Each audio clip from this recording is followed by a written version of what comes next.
Olá, caros amigos do canal Benigno Friburgo Foco. É um prazer ter vocês junto de nós. Hoje nós vamos falar do tema, gente, retidão e desonestidade, né, na arte de ser mais gente. Meu nome é Cláudio César dos Santos, sou emissário do Movimento Benigno Brasil, aqui na cidade de Nova Friburgo, região Serrano dos Caras, Rio de Janeiro, que trabalho com o apoio do Rav Yaakov Viqueira dos Caras e também do Moretano Massa Brega, da Academia de Noé. Então, gente, vamos falar muito aqui com esse assunto. Roda a vinheta.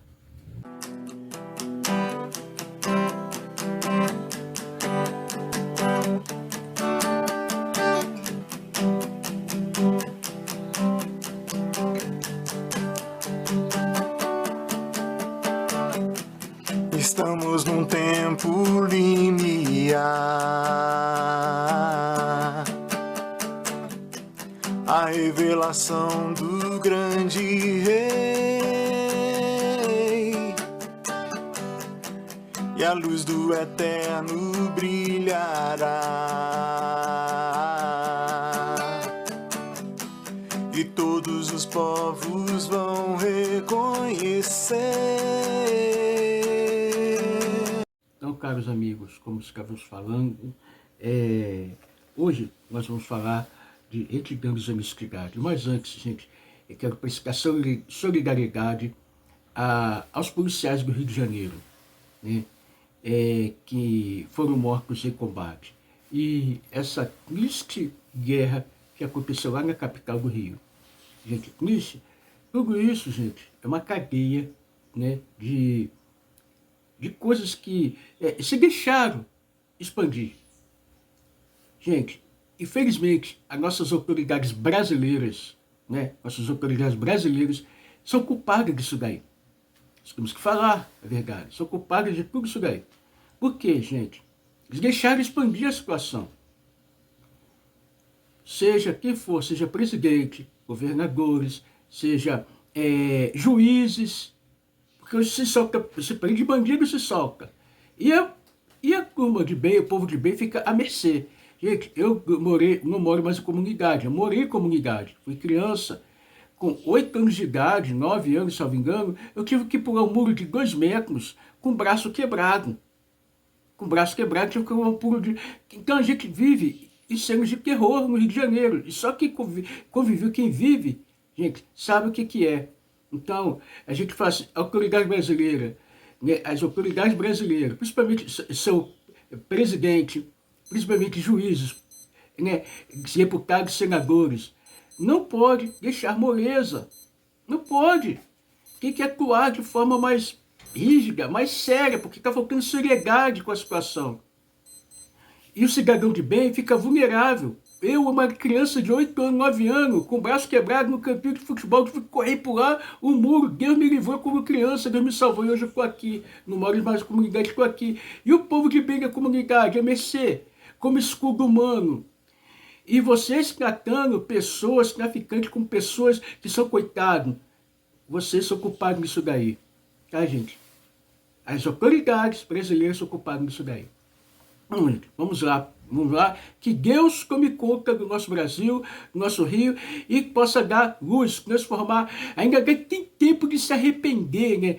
Tem tempo de presidente, juiz, governadores, deputados, senadores se arrepender, porque direitos humanos para o bandido é uma coisa. Agora, para o cidadão de bem, para os policiais que morrem, é outra coisa. Não tem, não existe. Então, gente, vamos lutar pelo bem, tá certo, gente? Isso daí, quando a desonestidade parte de cima, reflete embaixo. Falta de imparcialidade. Infelizmente. Vamos lá, gente. Mas a Shem é o dono de tudo, Deus toma conta de tudo. Vamos lá, gente. Continuando aqui na arte de ser mais gente, o perigo da desonestidade. Ambição por dinheiro faz parte dos desejos do homem e suas aspirações. É um êxer, uma inclinação. O Talmud diz que antigamente os homens eram provocados por uma extrema paixão pela idolatria. Grandes de nossos homens tropeçaram nessa fraqueza, mas o Talmud prossegue dizendo que Deus substituiu Xerá, a má inclinação da Vogazará, a idolatria pela cobiça por dinheiro. E mulheres em referência a isso. Disse o Alquerebe, o Baal a Tânia, não sei se Deus fez um bom negócio. O judaísmo não proíbe a acumulação de dinheiros e bens na caixa de uma empresa legítima, desde que se faça bom uso das riquezas em conformidade com a lei. Existem mais leis e regras acerca das propriedades do homem do que a respeito de cachurutos. Isso porque, quando essas vontades escapam seus limites, as pessoas acabam perdendo a moral de vista, com o objetivo único de acumular mais propriedades. E algumas pessoas chegam a passar por cima de um princípio tão fundamental como a honestidade. Isso é um verdadeiro perigo.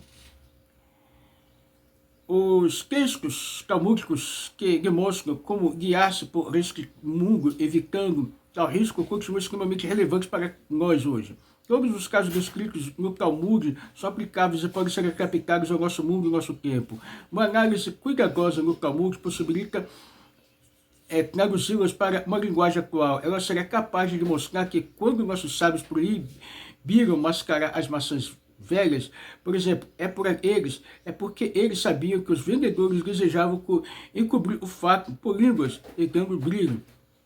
Quando proibiam uma pessoa de pentear um cavalo doente de sua venda, da sua venda, o faziam porque sabiam que isso era feito com o intuito de vender o animal por um preço injusto, enganando o cliente. São leis que permanecem atuais e que devem ser vistas como as bases da moral e ética que conduzem os negócios. Sabe-se que aqueles que querem atingir a santidade precisam estudar os tratados de Nezikim de prejuízo, onde se especifica claramente a natureza e o funcionamento dos prejuízos que um homem pode vir a sofrer em sua relação com o próximo.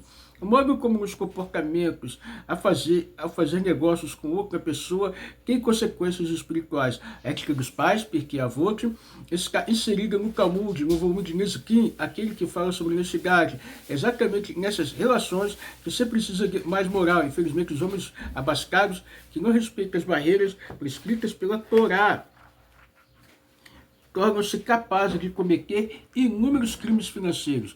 O judaísmo tem consciência de que o homem tem ambições, assim como consta em nossos livros, aquele que tem 100 quer 200, o que tem 200 quer 400, a vontade poderosa, e não raro, torna-se mais forte que os freios morais. Conta-se uma história de um mestre racídico chamado Rabi Haim Texanos, autor de Divrei Haim, em Yom Kippur, um dos homens que mais ajudava a sinagoga financeiramente começou a passar mal durante a reza. Pela lei, quando alguém não se sente bem em Yom Kippur, é permitido que lhe dê bebida e comida, desde que se obedeça a quantidade estabelecida. Assim, inicialmente permite-se inserir um pouco de bebida e comida, e caso a pessoa melhore, poderá prosseguir o jejum. No caso de não obter melhor, a pessoa pode então aumentar a quantidade consumida. E se houver ainda risco de vida, ela poderá finalmente quebrar o jejum e comer a refeição inteira. Dessa forma, ofereceram ao homem rico um pouco de beber e depois algo para comer, mas ele continuava se sentindo mal. O rabino que observava a cena descansava e resolveu se aproximar disso, ao pé no ouvido daquele homem. Se você quiser, posso lhe dar uma refeição completa, mas isso lhe custará 500 moedas para as obras assistenciais da sinagoga. No mesmo instante, sua cor voltou e ele disse, já que estava se sentindo melhor, o ser humano nutre um amor especial em relação ao seu dinheiro. Quando esse amor foge do controle, o homem não mantém a honestidade, ele é capaz de destruir uma sociedade. Corrupção em todas as suas formas, é claro, inadmissível pelo judaísmo. Mas podemos dizer que a pior delas é a chorragem, o suborno. Um juiz que aceita um suborno está cometendo um grande pecado. Qualquer pessoa que se sujeite a qualquer espécie de corrupções se torna cega, incapaz de julgar o assunto objetivamente. A Torá adverte que a chorrada é Einei Rahamim, o suborno faz cegar os sábios. Rabi Levi Tzak de Berchev explica que a palavra chorrada pode ser dividida em hebraico em duas outras. Shehu Had, ele é um, ou seja, ao aceitar um suborno, aquele que recebe se torna um com o que ofereceu, sendo assim, ele não é mais capaz de enxergar seus erros, pois Adam Karov e Tseu Atzmo, o homem está muito perto de si mesmo, para que consiga fazer um julgamento objetivo e imparcial. Conta-se no Talmud que certa vez Rabi Shemu estava com dificuldade para atravessar uma ponte e alguém se aproximou, dando-lhe a mão para ajudá-lo. Na travessia, depois de agradecer, Rabi Shemu perguntou quem era aquela pessoa e descobriu que ela havia vindo à cidade para que alguém lhe julgasse um caso. Rabi Shemu disse então que, independentemente do conteúdo do caso, ele não poderia julgá-lo, afirmando que, porque recebido a sua ajuda, não seria mais possível que ele prosseguisse com um julgamento impessoal. Desta forma, nesta mesma fonte, colocamos a história de um juiz gentil que se vangloriava de nunca aceitar subornos. Até que vieram até ele, certo dia, 2 irmãos que estavam em litígio. E seus nomes eram Ramba Gamaliel e Machalon. Seu pai acabaria de falecer, deixando-lhes uma pequena herança. E Machalon foi primeiramente até o juiz para pedir que o julgasse. No caso, ele levou um candelabro de ouro de presente. O juiz filósofo declarou então a lei secular que ele tinha que a herança deveria ser dividida em 2 partes idênticas, em caso como dela. Vindo o veredicto, Ramba Gamaliel informou ao juiz que, na Torá, em casos como esses, somente o homem deve receber a fortuna. Ele levou de presente um Ramor Rubi, um burro da Índia. E depois disso, o juiz tornou analisar a situação e concluiu que, dado que a Torá afirmava que o homem tem prioridade sobre a irmã, no recebimento de herança, sua opinião se poria ao lado da Torá. Foi então que Machalon tentou recordar de seu parente, dizendo: a sua sabedoria brilha como candelabro. No entanto, adiantou-se Ramba Gamaliel e disse: Atará, Vatash, Lesh Eragá. Veio o burro e pegou o candelabro. Infelizmente, Ramba Gamaliel e sua irmã tiveram sucesso ao desmascarar esse juiz e nos mostrar com essa história que não foca juízes corruptos, tendo em vista que a função do juiz é garantir justiça para todos, visto que somente a honestidade pode construir uma base sólida para uma sociedade justa. O Talmud vai mais longe e diz que a corrupção tem o poder de arruinar uma sociedade. Lembrando a necessidade fundamental de permanecer no caminho da honestidade. Como mencionamos anteriormente, teremos de prestar contas de nosso comportamento. Nesse sentido, logo que chegarmos ao céu, devemos cumprir as mitzvot sem considerar sua recompensa. Mas porque Deus ordenou, esta é a sua vontade. Sabemos, todavia, que quem é honesto nos negócios é recompensado com uma vida longa. Então, nós vemos aqui, gente, a descrição dos sábios, tá, gente? Os sábios e a Torá, e nós sabemos muito bem claro, gente, ninguém é bobo.